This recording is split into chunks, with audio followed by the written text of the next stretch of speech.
Welcome back to Occasional Randomness. I'm your host, Eric Scott, and joining me, as always, my fellow co host, someone who's not seeing things that aren't there, Jason Johnson.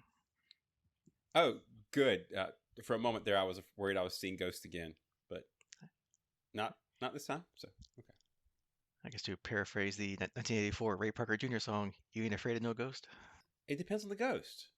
Yeah, some are scary, some are happy, some are friendly. Like Yeah, yeah, Casper. Or yeah. I don't want to get slimed, so let's stay away from the slimers. So, and I don't want to go into the sun either. So let's not do that. I don't know. Yeah. yeah, you have to watch out for them sun ghosts. Those are bad ones. All right. Speaking of which, that can only lead into what we're going to talk about today, which is just the one episode this time, Farscape Season 3, Episode 12, Meltdown. Yeah, it was a seamless intro there, all smooth, Yeah, that's we're professionals now, on brand. or something, or something like that. Yeah. So yeah, just the one today, because we're kind of in the middle of nothing else kind of happening on TV. However, by the time we do our next one, there'll be some new things out. Like, I just did before this watch the new Star Trek Strange New Worlds Season 2 premiere, but coming out next week as we record this will be the latest Marvel series on Disney Plus, Secret Invasion. So we're thinking that will probably be what we tackle next, or in addition to Farscape.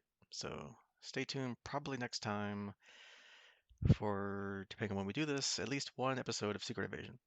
Maybe two, we'll see. But if we talk about it as a secret, Yeah, so is that the first rule of Secret Invasion? Don't talk about Secret Invasion. And as always, a friendly reminder, if you like our little podcast, please give us a like or a thumbs up or a review wherever you listen to this. Or better yet, help spread the word and get new followers for us, because that'd be fantastic. We would appreciate that so much. absolutely. Especially for our listeners in, let's see, France, Canada, and Australia. So shout out to the international folks. It's impressive you put up with listening to, you know, some of us. So. Yeah, well, or both of us, whichever. I wasn't going to speak for you. All For right. for for So, for, for us for us knuckleheads, yes. yeah, yeah. We occasionally get something right, but anyway, it's in the title, so that's what you Yep, get. that's all I get. Yep. All right. So let's roll into our recap of Farscape Season 3, Episode 12, Meltdown. We did play some bets on that last time, or at least predictions. I guess we don't bet, but we'll have to revisit that at the end of the recap and see how we did. Oh, sure. Now go back and look what we said. Okay, yeah, go ahead. Spoilers, we didn't do good. Um, No. so we open with Crace preparing to shoot Zalix soon, which, reminder, that's Aaron's mother. But instead, he tries to bargain with her, saying that he will exchange Talyn, the escaped prisoners, and even Crichton for Aaron and his reinstatement as a peacekeeper. He then turns to the camera asking, "Is that what you think happened, Crichton?" And we're back on Talyn as he tells Crichton that he knows he will never be a peacekeeper again. Yeah, So, so that's a great fourth wall break, which I don't think's ever happened on Farscape. I don't remember. but is it a fourth wall if he was actually talking to Crichton and not us? Fifth wall? No, I don't know. Yeah. Ooh. So Aaron joins them on command and mentions that another peacekeeper retrieval squad will be sent after them, prompting Crichton to tell Crace that he should be noble and jump ship. As Crace reminds Crichton that they're chasing Talyn too, he suddenly feels pain in his head and says that Talyn is out of control. And they're flying directly into a sun. Of course. You can't miss a sun. It's pretty big, so. Yeah, not the brightest idea, but Well, or maybe. Crace tells everyone that the sun is emitting radiation that is compelling Talyn to fly into it, and he cannot get control. Talyn does manage to change course just in time. Everyone goes to assess the damage, leaving Crace on command. As Crichton and Aaron assess a damaged conduit, some mist starts to vent through the walls, but neither see it. Stark finds some mist too and hears a voice, which he thinks is Talyn. Aaron and Crichton continue repairs when Aaron tells Crichton to pay attention to his work. He places his hand on her leg, prompting banter about how easily distracted Crichton is by her. To prove her point, she purposely drops the spanner and bends over in front of him. As they start to make out up against the wall, Crichton notices the mist. Back on command, Crace tells Crichton that the mist is Drexum, which is Talyn's equivalent of human adrenaline. Cray says that it may have an effect on them all, but it should be manageable. Uh-huh. Uh-huh. Aaron enters and says that it's too late for any kind of mask to prevent any effects, as they would already be affected. When Crace leaves, Aaron and Crichton start gazing at each other. Stark hears a voice in a room that he's never seen before. A woman manifests herself from the mist, calling herself Sierra. She says that she seeks the pilot, but realizes that this Leviathan is different from others. Apparently, the room is a pilot's den. She proceeds to tell Stark that she's trapped. After an accident on her Leviathan, everyone but her was killed, and she floats around but remains unseen until now. She then says that only Stark can save her. As Aaron finds some faulty systems, an intruder enters command, saying that he wants to help them. He says his name is Muquilus, and if this ship is a Leviathan, then they must leave immediately. They are in grave danger. He says that 83 Leviathans have already died here, and Talyn will as well. Crichton and Aaron all remain cautious as they question his origins, along with Crace. Crichton and Aaron get close and start touching each other. Muquilus says that he tries to warn the Leviathans, but they always perish. Crace doesn't buy it and orders him to leave the ship. When he doesn't, Crace and Talyn fire on him. How rude. Yeah, really. He should have just left. Sierra tells Stark that he must get away from the sun quickly. Muquilus found her and kept her from dying, and now keeps her here. So maybe he wasn't the good guy. Apparently, he murdered her ship, and all its passengers. He's luring the Leviathans to their doom with this Siren Star, under contract from other builders, whose sales are diminished by the sale of Leviathans. Sierra tells Stark that she wants her life back, but he says that she's already passed beyond life. She perished with her shipmates. Muquilus has trapped her soul between realms. However, she doesn't believe that she is dead, and he offers to help her cross over anyway, saying that only he can release her. Aaron and Crichton continue to make repairs and realize that they can't be near each other and be able to concentrate. They must focus on repairs or they will get distracted. Speaking of distracted, Rigel is eating in his quarters. Evidently, that's the effect it has on him. When Stark brings Sierra to see him, but Rigel can't see her.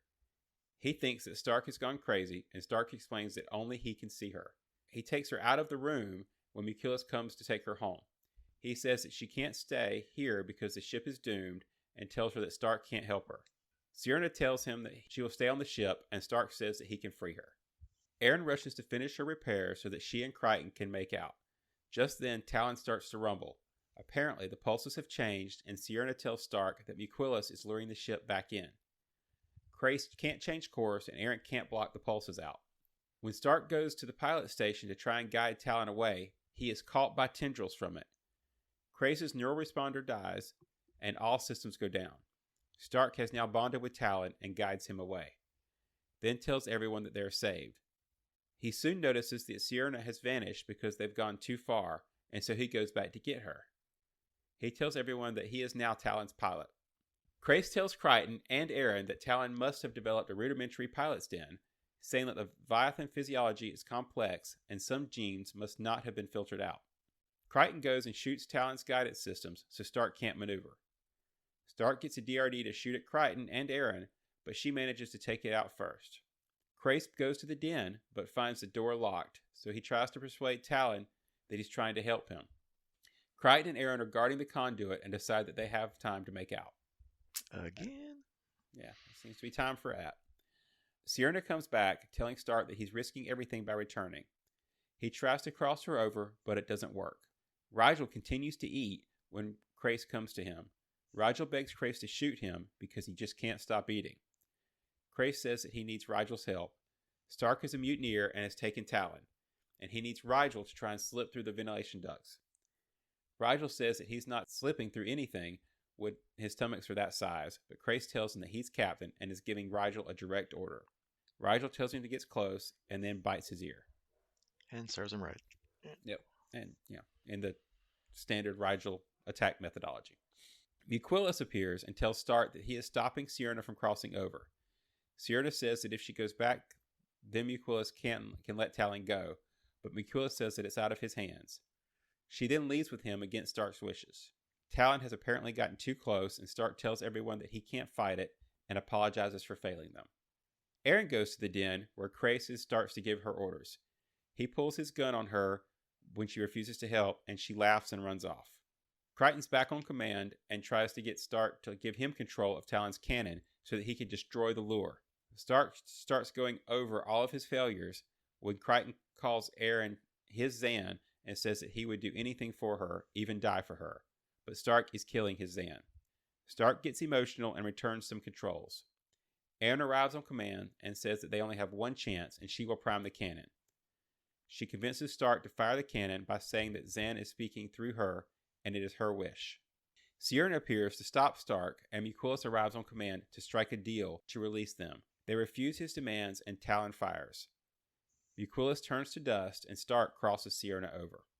We wrap up with Crais cutting Stark free from Talyn and saying that Talyn is now off limits to him.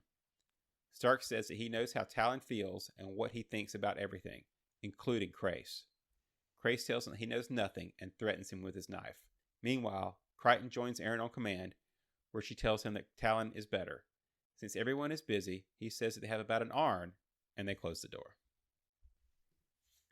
A little trivia from this episode: Mark Mitchell, who played Mukulis, would fall deeply asleep in the makeup chair each morning while his makeup was being applied, which I thought was pretty apt. And Yeah, and I guess when it looks like that good of a makeup job, it probably takes several hours. So yeah, makes sense to me. the scenes in Talon's vestigial pilot's den were shot on the sets of Moya's pilot den, with the pilot puppet removed. For the scene where Stark joins with Talyn, the tendrils going into Stark were actually pulled off of Paul Goddard, and the film was reversed. Claudia Black joked that the crew had become so accustomed to her making out with Ben Browder during rehearsals that they would go for coffee breaks rather than watch. And finally, when Crais informs Crichton that the gas leaking from Talyn has the potential to affect behavior, Crichton remarks, "We won't go all crackers, will we?" Which is, he is referring to the episode Crackers Don't Matter, which we've established is the greatest episode of Farscape so far. This is true. Or at least the most referenced. I'm not sure which is true. We've repeated that the crackers don't matter so often that now they do. That's my takeaway from that. What'd you think of Meltdown, Eric? Well, I'll get to the crackers here in a second, but yeah, this is definitely an episode of Farscape. I'll give him that. Uh, Good. I was worried I watched something else there for a yeah, minute. I'm kind of coming around to it slowly, but so far it's okay overall for me. But it kind of seemed like it was almost like a maybe 35-minute episode that they kind of stretched into a 50-minute episode. And of course, comparing it to our favorite episode, which you just mentioned, our favorite Crackers Don't Matter, that one kind of did the whole crew acting irrationally thing a little better. Maybe because there were a few more characters to deal with in Crackers than here because they've split the crew up. And so kind of spending more time on less people doing the same things. It was kind of repetitive a little bit. Although, there are some good points. I mean, I did like the Stark plot line. They finally gave Stark's character more to do, and Paul Goddard certainly did a wonderful job with it. I think he ran with it pretty well. What do you think about the show? Yeah, while watching it, this was evidently it was definitely obvious to me that they felt they needed to do a Stark based episode, right, and give him more of a presence because since he's kind of joined the crew, especially as a full cast member, we really haven't had a Stark centric focus, right? It's just been kind of he's been a periphery character. He's pitched in here or there, but honestly, not really sure if he's not hindered more than hurt. Especially as he kind of himself said when he was recapping his failures. And I can kind of see what you mean. This was another bottle episode. We're confined to just the ship, and they did rehash. We revisited Rigel eating. We definitely revisited Crichton and Aaron getting distracted, but so maybe those points were hit on a couple times too many. But yeah, overall, I actually kind of enjoyed it. There was some character development, getting to see Stark, and a couple things we got out of it that I think made up for the. Yeah, it's another one of those episodes where the air quote villain, the antagonist was not that interesting, but the stuff that happened around it was worth it. Yeah, right. And yeah, because this is back in the day of, 22, 20 plus episodes per season with a halfway large cast, you can spend time finally to, go in depth on somebody. unlike modern shows where you got like 10 episodes, you can't maybe spend the whole episode on one character that's not the main character, right? So, Unless it's the Mandalorian in a season of Boba Fett, which well, yeah, is but that's the exception. Yeah. Or this is the way, whichever one, whichever you want to go. But yeah, so yeah, it's time for a Stark-based episode, pretty much. It's been 12 episodes here. He was been in probably like what half a dozen or maybe a dozen before that. So yeah, it's time to give him something to do and learn more about him and just have his character explored more. So I'm sure by the end of the season we're gonna get a Jewel episode or at least more for her to do, than just kind of hanging around. But yeah, I thought it was about time that Stark got something to do besides kind of be moody and just say weird things and hang around the background. well, and that's an interesting point there because, and this is a bit of a tangent, but you know, I've always struggled with Stark because I feel like they can't make up their mind if he's supposed to be this powerful, help you pass over, comforting figure, like he was almost introduced, or a goof, can't do anything right character. He has two extremes. I don't think there's a middle for Stark. He just kind of bounces back and forth between almost annoyingly incompetent and a shaman and kind of just bounces. Yeah, or like 1 minute sane, next minute crazy as a loon. It's like which one is it? Which I mean, that could be just how he floats around, and but yeah, he acts kind of like yeah ditzy sometimes, and a lot of times here like solid, got a purpose, got a definition. He's going, he's directed, he's not scattered. So yeah, it's kind of like a very fluid kind of character. Which may be what they're going for. It's just Yeah, kind of hard to track. yeah, and it's also good for the actor to kind of play loose and crazy. I'm sure it's fun. He's the Murdoch of this team. Actually, he does look like him too, doesn't he? He does. All right. So it's been a while since I did a Farscape to other crew comparison. So now I'm gonna have to work on my A team. Yeah, so All right. we got Howlin' Mad Stark. So Crichton would have to be Hannibal because he's got the plans. Although he kind of is the face man too. Huh. Yeah, obviously Dargo's BA. That's easy. I see. I was fixed to say BA was Rigel, but okay. No. Yeah. From a opposite perspective, yeah, I get the little short puppet thing acting like Big Mr. T. Yeah, I guess. I don't know. Anyway, yeah, and then we got the revolving female character in A Team, but no, anyway, and that's where it falls apart. So anyway, Yeah, I was gonna say it really doesn't hold up at that point. So although still, I know for sure that they ripped off Guardians of the Galaxy from Farscape. I'm sticking to that, and even James Gunn said that, I think somewhere. So there you go. canon. That's right. Lock it in. We called it. Yeah. To be specific, Talon's canon. But yeah, go ahead. Hey there. All right. So yeah, as we kind of commented on at the beginning, nice opening fake out with we're thinking that we're having a flashback scene where we learn that Crace once again has ulterior motives and spared Zalek's son, but then no, turns around and it's just cuts to the camera and basically tells Crichton, "So that's what you thought, huh?" And so that was kind of cool. Although despite what Crace says, yes, I do think that's exactly what you did, and we're going to see her again sometime this season because we haven't really gotten the full resolution to the Aaron mom thing. So Well, and they obviously can bring the actress back, right? Because they brought her back for this scene because this wasn't part of what we saw in the original. So there's at least some more footage there that we haven't seen. But yeah, no argument. I think the fake out was cool, and it's a cool way to show that approach and remind people that's what happened for the people who may not be as pessimistic as us and remember these things, especially if this was airing on streaming TV or sorry over airing TV. yeah, Boy, I'm getting old. So yeah, old TV, either yeah, old TV as opposed to new TV, and so it may not have been easy to go back and pick up episodes you missed. yeah, and why drop it like a couple of episodes later when people might have forgotten or whatever? So yeah, they're gonna bring her back again. They have to. Yeah, Nice little tease to get us ready for it's like Grace lied. What? So, never saw that coming. yeah, He's such a trustworthy character. inconceivable. I don't think that word means what you think it means. Yeah, we've been dropping Princess Bride the last couple episodes too. Anyway, all right, yeah. So I guess the big central plot really of this episode, not the guest characters, but what they got pulled into was I guess this Drexum mist from Talyn kind of exaggerates the natures or impulses of the crew. As we said, Rachel of course becomes an unstoppable eating machine because that's as we learn from Crackers Don't Matter and from here and other places, Rigel loves him a good meal. Crace becomes pretty much the ultra peacekeeper, more militant and authoritarian, barking orders and demanding obedience or he's going to shoot people. I didn't So, notice a change, but yeah, so pretty much nothing new, really. And of course, most of the episode, Crichton and Aaron become super horny, and fortunately towards each other, so which would have been weird otherwise. And Stark becomes even more emotional, as we talked about before, and wants to be the hero and save everybody. And he does kind of pull it off, so good job there.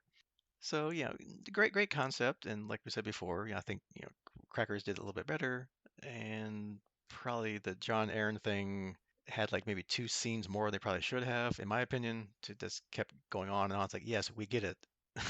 They really want to make out with each other, which I don't know. Maybe like I said off recording, maybe I was just in a mood when I watched this. I don't know, but it was kind of sad, disappointing that we've wanted to get them together for so long, and now this episode is just kind of like dialed way up past 11 when it was like, okay, a little too much. I can see that. Although I have to say, I enjoyed the less serious Erin that we got here. She was a lot more playful than we've had in a lot of things, and part of that may be the miss. But I think her loosening up in this setting seems to be contributing. So at least in my head canon, I kind of enjoyed that. I did kind of, as we were talking about the mist, though, it got me thinking. There's the reference she makes to we've already been exposed, so there's no use in wearing masks, right? Part of that's that Farscape doesn't wear masks, right? They wanted you to see the actors unless they're under a lot of makeup. But how does that work long term, right? Because if they've already been exposed to it, and so further exposure doesn't matter, does that mean it never wears off, or are they always going to be this way? It just kind of that statement didn't make any sense to me. It seems to me that it would have been smarter to get masks and cut down on the exposure. Yeah, I mean, yeah, they've already been affected, and you would think keep being breathing in would affect you longer because it takes a while to get off your system. So you could have put a spacesuit on, unless did she say like it got into the spacesuit or something? I think something like it got into the spacesuits too or something. I may have missed that. I just caught the reference to we've already been exposed, so we don't need to. There's no sense in worrying about it. And I'm like, that's not usually how it works. Yeah. Yeah, it's not like it's like other things where, oh, you got exposed, you have it forever. It's like, well, then you're in trouble because once it goes away, it's not going away. But yeah, and they'll be like this forever now, which would be really annoying to see this in 2 episodes from now. Yeah, it's not going to end well for Rigel. So Yeah, well, apparently they're all out of food now, as we learned at the end of the episode. So yeah, he's pretty much done. I mean, he's going to starve to death now because there's no more food. right, but if he goes to the planet to get more food, then that planet's going to run out of food. So They just got to find more crackers. That's what they got to find. he ate all those too, though. Yeah, but they don't matter. And then I guess we have our reasons for why we're here. We got our two little guest stars, not little, but they're full-grown people. But so, and it was a cute little interesting plot line, interesting concept. There's a shipbuilding race or planet or wherever they were that I guess apparently because Leviathans are so popular as ships that people are buying them. I didn't know they were for sale, but okay, they're buying Leviathans, so there's less ships for them to sail.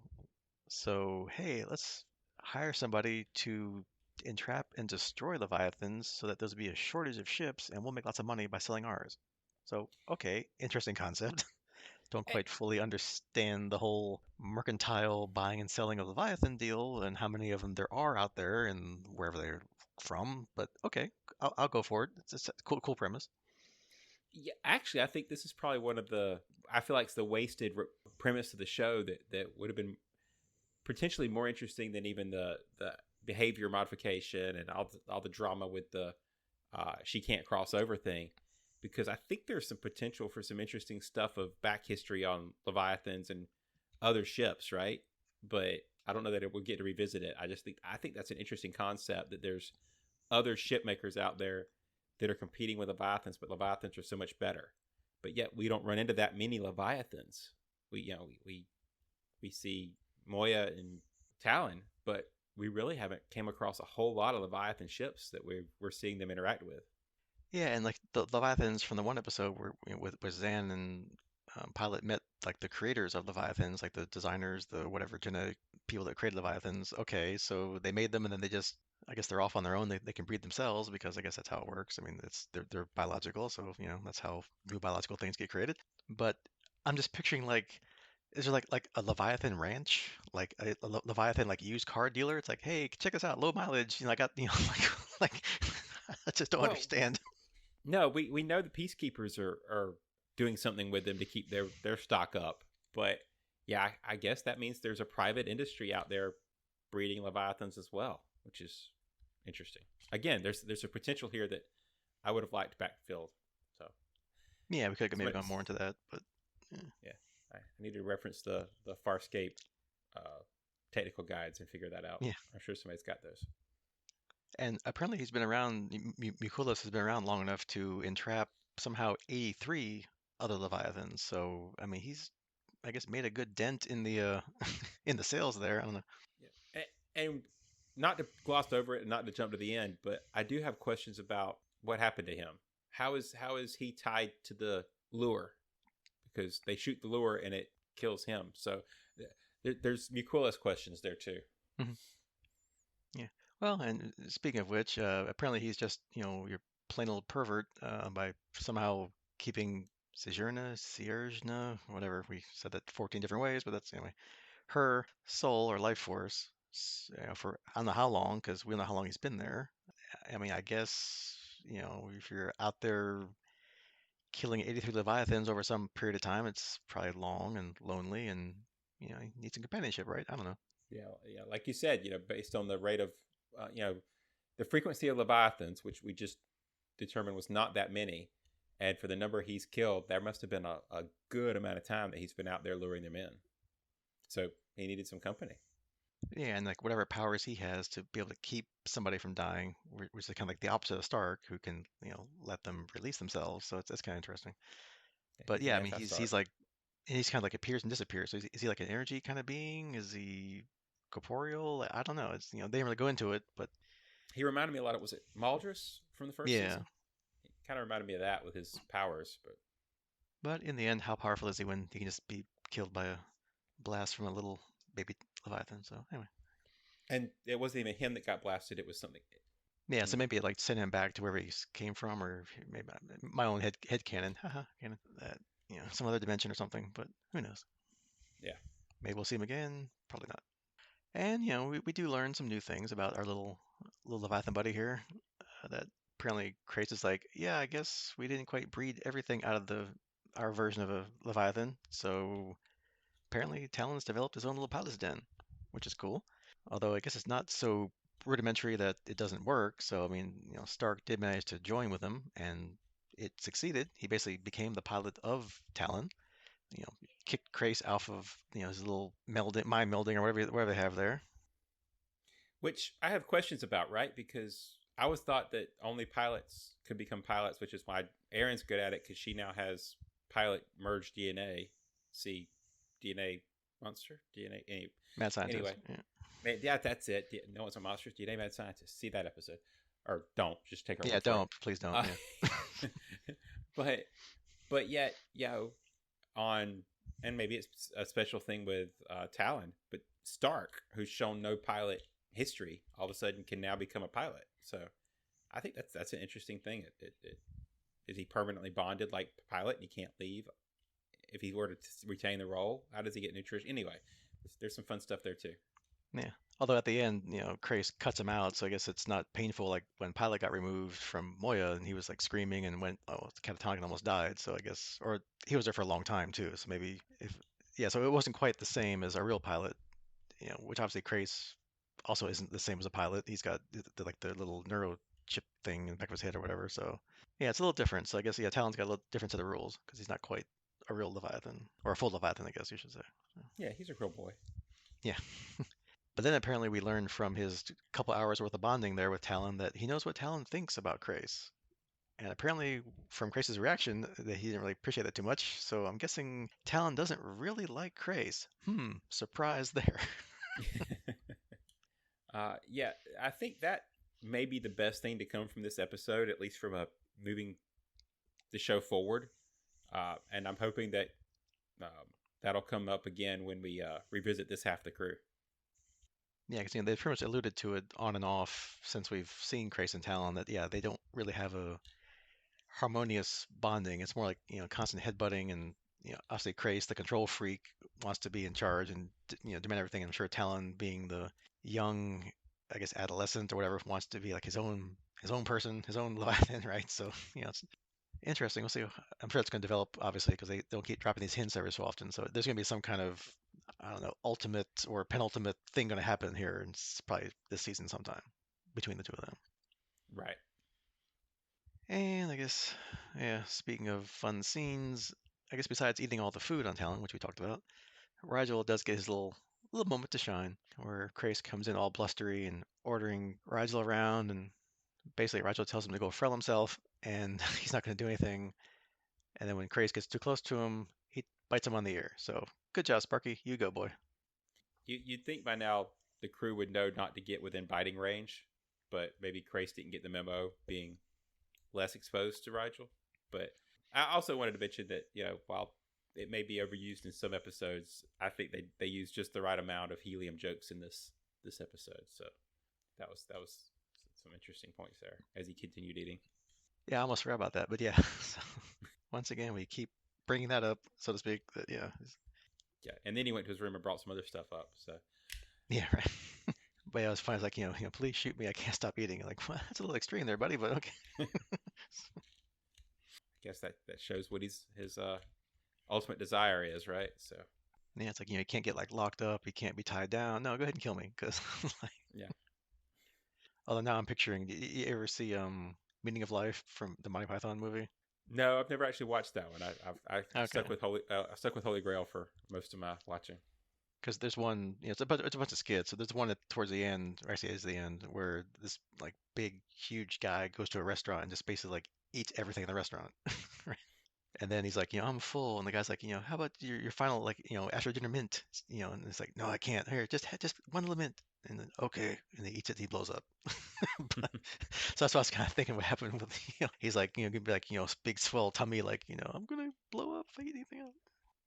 But yeah, It wasn't meant to be. no, which is good because we like Rajal. We don't want him to explode. That was my mint joke. Yeah. All right. Well, I guess kind of a short episode-ish.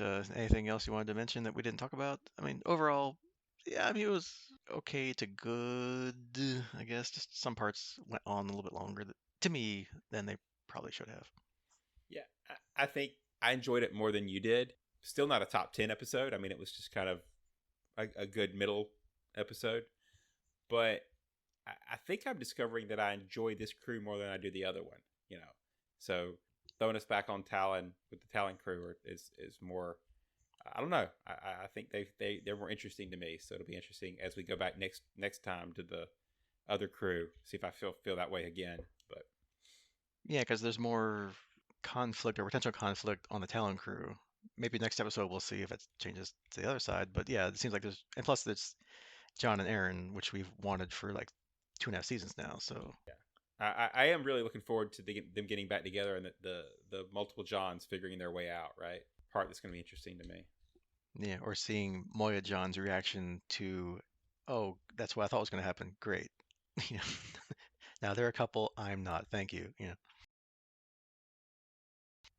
And speaking of that Moya crew, so next time we'll be doing surprise season 3, episode 13, which follows 12, aptly named Scratch and Sniff. So, playing our usual guessing game of what does that mean? Well, after I stopped laughing when I first read that title, which is excellent title, top title so far of like Farscape, by the way. I don't have a clue what that could be. We just had a show about smelling something that makes you be crazy. Doesn't mean that they can't do that next time and just spin it a different way. So, Moy's crew could do the same kind of thing, just a little different. Why not? It worked for them. We have Chiana, so usually that's probably gonna be something with her because like she has some kind of pheromones or something because she's always in bars or recreation areas and getting hit on by people or people like, oh, she's so exotic, and trouble happens, of course, because that's what happens. And of course, last episode with the Moira crew, Dargo told John that Chiana and Jewel need to get off the ship as soon as possible before they start hurting each other. So I'm gonna go with that. Something to do with them blowing off some steam or something, and hijinks ensue. See, I was thinking it might have something to do with an alien race that they run into while on the aforementioned shore leave. But now you've got me thinking about, a mirror setup where each time we do an episode with one crew, we have a mirror of a similar ailment hitting the other crew and see how long we can go the back and forth. So that'd be kind of funny. Not anticipating that. I just think it'd be funny. Yeah, I mean, the last couple episodes have been like bottle type episodes where they haven't done much like location stuff. It's all sets. It's all like, a small, either it's the cast only or maybe one or two guest stars. So if they have a budget, hopefully they're saving it up for something massive coming, which I mean, they're only halfway through well, a little more than halfway through the season, so they got ways to go, but maybe there's some kind of big extravaganza coming. So who knows? Probably not the next episode, but yeah, we'll see. I do feel like it's been a while since we did a multi-parter. So Yeah, I guess they've done. Have they done one this season? Yeah, when Zan died, right? They had a. Was that last season? No, that was last season. Anyway, yeah. So yeah, it's about time for like a multi, two, three parter. Who knows? With massive budget, cast of thousands. Yeah, I don't know. cast of thousands. Not with Farscape. Yeah, a cast of singles, whatever. But we'll see. Yeah, I'm sure they'll think of something. Yep. Yeah, they got another season and a half to go. So yeah, they got lots of things to think about. All right, so that is your homework for next time. And yeah, probably also one or more secret invasions also. So I'd say that's your homework, but until you see it on the thing, we don't know what we're doing yet. But at least for Farscape, that's what we're doing next time. So watch that, and we'll talk about it next time. See ya. Bye.